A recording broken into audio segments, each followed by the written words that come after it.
శంకరాభరణం సమస్యాపూరణ. నేటి సమస్య విషగలుడైనచో మిగుల విశ్రుతికెక్కు వధాని మాన్యుడై. విషగలుడైనచో మిగుల విశ్రుతికెక్కు వధాని మాన్యుడై. గొంతులో విషాన్ని కలిగి ఉన్నవాడైతే అవధాని సన్మానింపబడతాడు, బావుగా కీర్తిని పొందుతాడు అని చెప్పడం ఈ సమస్యలో ఉన్న విరుద్ధమైన అర్థం. సందర్భము: అవధానం చేసేటప్పుడు పృచ్ఛకులు అవధానిని అష్ట కష్టాల పాలు చేయాలని ప్రయత్నిస్తూ క్లిష్టమైన సమస్యలను సృష్టిస్తూ ఉంటారు.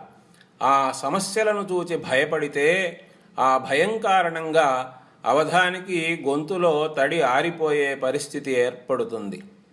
విషము అనే పదానికి అనేక అర్థాలు ఉన్నాయి. వాటిలో నీరు అనే అర్థాన్ని ఇక్కడ తీసుకుందాం.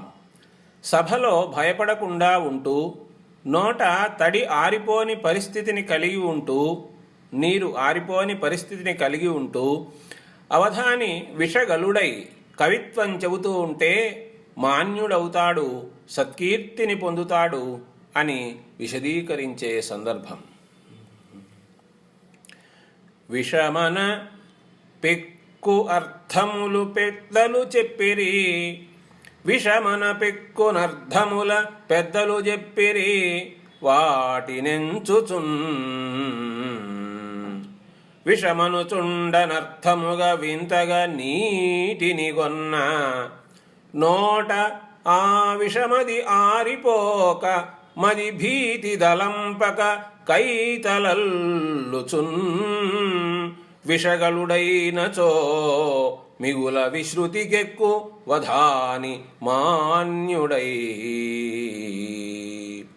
విషమన పెక్కునర్థముల పెద్దలు చెప్పిరి. వాటినెంచుచున్ విషమను చుండనర్థముగా వింతగా నీటిని గొన్న. నోట నా విషమది ఆరిపోక మది భీతి దలంపక కైతలల్లుచున్. విషగలుడైనచో మిగుల విశ్రుతికెక్కు వధాని మాన్యుడై. కలము మరియు గళము కోట రాజశేఖర్, పడుగుపాడు, నెల్లూరు.